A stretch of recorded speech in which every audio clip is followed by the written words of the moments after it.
Hi hello ಎಲ್ರಿಗೂ ನಮಸ್ಕಾರ. ನಾನು ನಿಮ್ಮ ಗೌರೀಶ್ ಮಾತಾಡ್ತಾ ಇದ್ದೀನಿ. ಇವತ್ತು ಬಿಸ್ನೆಸ್ ಅಂತ ಬಂದಾಗ ಪ್ರತಿಯೊಬ್ಬರು ಲಕ್ಷಾಂತರ ರೂಪಾಯಿ ಇನ್ವೆಸ್ಟ್ಮೆಂಟ್ ಮಾಡಬೇಕಾದ್ರೆ ಕಷ್ಟ ಆಗ್ಬಿಡುತ್ತೆ. ಹಾಗಾದ್ರೆ ನೀವಿರ್ತಕ್ಕಂಥ ಸ್ಥಳದಲ್ಲೇ ಅಥವಾ ಹಳ್ಳಿಗಳಲ್ಲಿ ಏನಾದರೂ ನೀವಿದ್ರೆ ಬಿಸ್ನೆಸ್ ಅನ್ನ ಯಾವ ರೀತಿ ಮಾಡ್ಬೋದು? ಸೊ ಪ್ರತಿಯೊಬ್ಬರು ಲಕ್ಷಾಂತರ ರೂಪಾಯಿ ಇನ್ವೆಸ್ಟ್ಮೆಂಟ್ ಮಾಡೋದಕ್ಕೆ ಸಾಧ್ಯ ಆಗುತ್ತೆ ಅನ್ನೋದಾದ್ರೆ ದಯವಿಟ್ಟು ಆ ರೀತಿ ಯಾರು ಮಾಡ್ಲಿಕ್ಕೆ ಹೋಗಬೇಡಿ. ಅಂಡ್ ಆಗೋದು ಇಲ್ಲ. ಯಾಕೆಂದ್ರೆ ಇವತ್ತು ಎಲ್ಲರ ಹತ್ರ ಸಹ ಲಕ್ಷಾಂತರ ರೂಪಾಯಿ ಹಣ ಇರೋದಿಲ್ಲ. ಹಾಗಾದ್ರೆ ನಾವು ಬಿಸ್ನೆಸ್ ಮಾಡಬೇಕು, ಹೇಗೆ ಮಾಡಬೇಕು? ಸೊ ಆರಂಭದಲ್ಲಿ ಸಣ್ಣ ಪ್ರಮಾಣದಲ್ಲಿ ಮಾಡಿ. ಪ್ರತಿಯೊಂದು ವಿಡಿಯೋದಲ್ಲಿ ನಾನು ಅದನ್ನೇ ಹೇಳ್ತಾ ಇರ್ತಕ್ಕಂಥದ್ದು.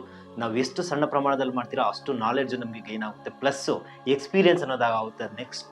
ನೆಕ್ಸ್ಟ್ ಲೆವೆಲ್ಗೆ ಅದನ್ನು ತಗೊಂಡು ಹೋಗ್ಬೋದು. ಇವತ್ತು ನಾವು ಮಾತಾಡ್ತಾ ಇರ್ತಕ್ಕಂಥದ್ದು ಕೋಳಿ ಸಾಕಾಣಿಕೆ ಬಗ್ಗೆ. ಸೊ ಕೋಳಿಯನ್ನ ಒಂದು 2-3 ರೀತಿಯ ಒಂದು ಕಮರ್ಷಿಯಲ್ ಪರ್ಪಸ್ ಅಥವಾ ಸ್ವಂತಕ್ಕಾಗಿ ನಾವು ಸಾಕಾಣಿಕೆ ಮಾಡ್ಬೋದು. ಬಟ್ ನಮಗೆ ದುಡ್ಡು ಬೇಕಾದ್ರೆ ಅದನ್ನ ಸ್ಟೆಪ್ ಬೈ ಸ್ಟೆಪ್ ನಾನು ಹೇಳ್ಕೊಡ್ತಾ ಹೋಗ್ತೀನಿ. ಯಾವ ರೀತಿ ಅಂದ್ರೆ, ಸೊ ಸ್ನೇಹಿತರೆ, ಕೋಳಿ ಸಾಕಾಣಿಕೆ ಅಂತ ಬಂದಾಗ ನಾವು ಕಮರ್ಷಿಯಲ್ ಪರ್ಪಸ್ ಮಾಡ್ಬೋದು ಅಥವಾ ಮಾಂಸಕ್ಕಾಗಿ ಅಂತ ನಾವು ಏನು ಬರುತ್ತೆ ಅದರಲ್ಲಿ ಕಮರ್ಷಿಯಲ್ ಪರ್ಪಸ್ ಮಾಡ್ಬೋದು. ನೆಕ್ಸ್ಟ್ ನಾವು ಮನೆ ಹತ್ರ ಬೇಕಾದ್ರೆ ನಾಟಿ ಕೋಳಿಯನ್ನು ನಾವು ಸಾಕಣೆ ಮಾಡ್ಬೋದು, ಅಥವಾ ದೊಡ್ಡ ಮಟ್ಟದಲ್ಲೇ ನಾವು ನಾಟಿ ಕೋಳಿಯನ್ನು ಬೇಕಾದ್ರೆ ನಾವು ಸಾಕ್ಬೋದು, ಅಥವಾ ಮಾಂಸದ ಉದ್ದೇಶ ಇದ್ರೆ ಬಾಯ್ಲರ್ ಕೋಳಿಯನ್ನ ನಾವು ಸಾಕಾಣಿಕೆ ಮಾಡ್ಬೋದು. ಬಾಯ್ಲರ್ ಕೋಳಿ ಏನಿಲ್ಲ ಅಂದ್ರೂ 6-7 ವಾರದಲ್ಲಿ ಕಂಪ್ಲೀಟ್ ಆಗುತ್ತೆ ಒಂದು ಬ್ಯಾಚು.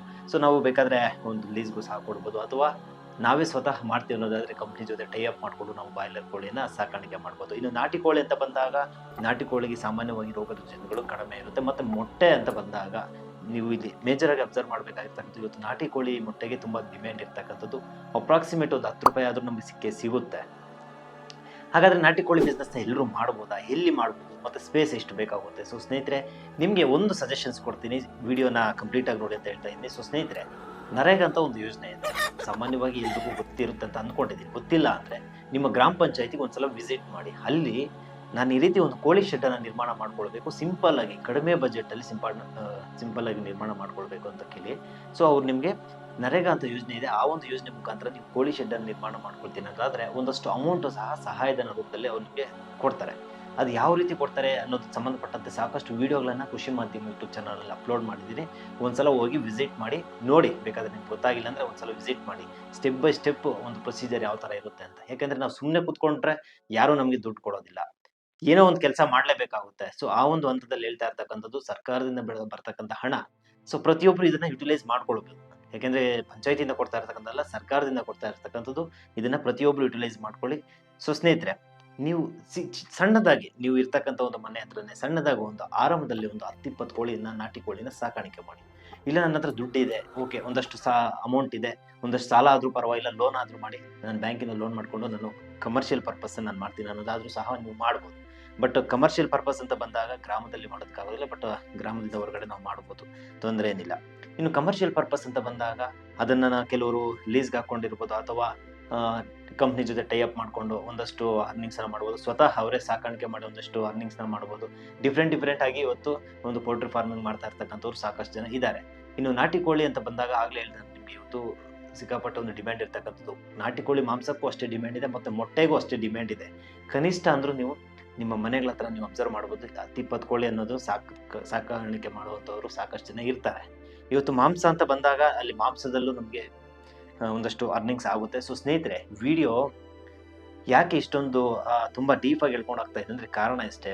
ನಾವು ಯಾವುದೇ ಒಂದು ಕೃಷಿ ಅಂತ ಬಂದಾಗ ಒಂದೇ ಒಂದು ಕೃಷಿಯನ್ನು ನಂಬ್ಕೊಂಡು ನಾವು ದುಡ್ಡು ಮಾಡೋದಕ್ಕಾಗಲ್ಲ, ಸಕ್ಸಸ್ ಆಗೋದಕ್ಕಾಗಲ್ಲ. ಯಾಕಂದ್ರೆ ಯಾವುದೇ ಒಂದು ಕೃಷಿ ಅಂತ ಬಂದಾಗ, ಕೃಷಿಕ ಅಂತ ಬಂದಾಗ ಎಲ್ಲಾ ರೀತಿಯ ಒಂದು ಮಿಕ್ಸ್ ಅನ್ನೋದು ಇರಬೇಕಾಗುತ್ತೆ.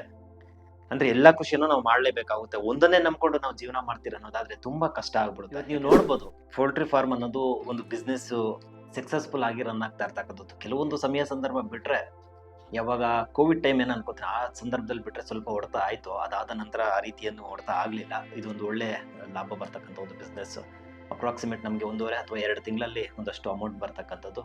ಸೊ ಇದನ್ನ ನಾಟಿ ಕೋಳಿಯನ್ನ ಸಹ ನಾವು ಸಾಕಾಣಿಕೆ ಮಾಡಿ ಯಶಸ್ಸು ಗಳಿಸಿರ್ತಕ್ಕಂಥವ್ರು ಇದ್ದಾರೆ. ಮತ್ತೆ ಬಾಯ್ಲರ್ ಕೋಳಿಯನ್ನ ಸಾಕಿ ಯಶಸ್ಸನ್ನು ಗಳಿಸಿರ್ತಕ್ಕಂಥವ್ರು ಇದ್ದಾರೆ. ಬಾಯ್ಲರ್ ಕೋಳಿ ಅಂತ ಬಂದಾಗ ವ್ಯಾಕ್ಸಿನೇಷನ್, ಫೀಡು ಇವೆಲ್ಲ ಖರ್ಚು ಜಾಸ್ತಿ ಬರ್ತಕ್ಕಂಥದ್ದು.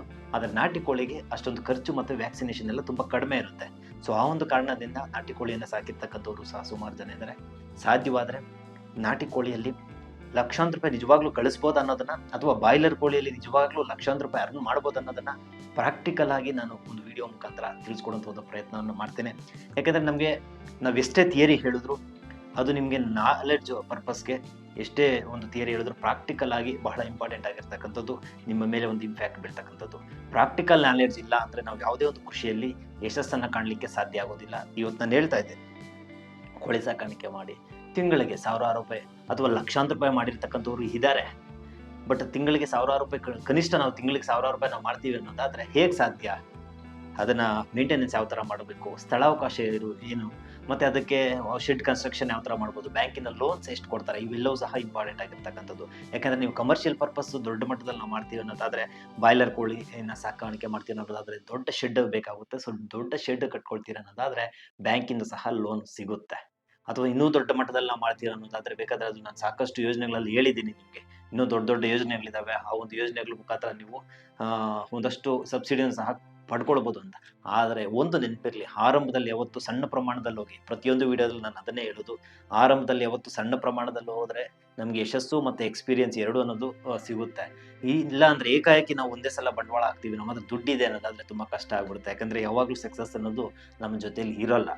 ಸೊ ಆ ಒಂದು ಕಾರಣದಿಂದ ಒಂದಷ್ಟು ಎಕ್ಸ್ಪೀರಿಯನ್ಸು ಬಹಳ ಇಂಪಾರ್ಟೆಂಟ್ ಆಗಿರ್ತಕ್ಕಂಥದ್ದು. ಯಾವುದೇ ಒಂದು ಕ್ಷೇತ್ರ ಅಂತ ಬಂದಾಗ ಅಲ್ಲಿ ಯಶಸ್ಸನ್ನ ಸಾಧಿಸಬೇಕಾದ್ರೆ ಎಕ್ಸ್ಪೀರಿಯನ್ಸು ಬಹಳ ಇಂಪಾರ್ಟೆಂಟ್ ಆಗುತ್ತೆ. ಸೊ ಸ್ನೇಹಿತರೆ, ಇದಿಷ್ಟು ಕೋಳಿ ಸಾಕಾಣಿಕೆ ಸಂಬಂಧಪಟ್ಟಂತ ಒಂದು ಚೂರು ಸಣ್ಣ ಮಾಹಿತಿ, ಜಾಸ್ತಿ ಏನಿಲ್ಲ, ಸಣ್ಣವಾದಂಥ ಮಾಹಿತಿ. ಸೊ ನಮ್ಮ ಚಾನಲ್ಗೆ ನೀವೇನಾದರೂ ಜಾಯ್ನ್ ಆಗಿಲ್ಲ ಅಂದರೆ ದಯವಿಟ್ಟು ಚಾನಲ್ನ ಸಬ್ಸ್ಕ್ರೈಬ್ ಮಾಡಿಕೊಂಡು ಪಕ್ಕದಲ್ಲೇ ಇರ್ತಕ್ಕಂಥ ಬೆಲ್ ಬಟನ್ನ ಪ್ರೆಸ್ ಮಾಡಿ ಇದೇ ರೀತಿಯ ಒಂದು ಫಾರ್ಮಿಂಗ್ ಬಿಸ್ನೆಸ್ಗೆ ಸಂಬಂಧಪಟ್ಟಂಥ ಒಂದಷ್ಟು ಮಾಹಿತಿನ ಪ್ರಾಕ್ಟಿಕಲ್ ನಾಲೆಡ್ಜ್ ಜೊತೆಗೆ ಕೊಡುವಂಥ ಒಂದು ಪ್ರಯತ್ನವನ್ನು ನಾನು ಮಾಡ್ತೇನೆ. ದಯವಿಟ್ಟು ವಿಡಿಯೋಗೆ ಲೈಕ್ ಮಾಡಿ, ಹಾಗೆ ಚಾನಲ್ ಸಬ್ಸ್ಕ್ರೈಬ್ ಮಾಡ್ಕೊಳ್ಳಿ. ಸಿಗೋಣ ಮುಂದಿನ ವಿಡಿಯೋದಲ್ಲಿ. ಅಲ್ಲಿ ತನಕ ಎಲ್ರಿಗೂ ನಮಸ್ಕಾರ.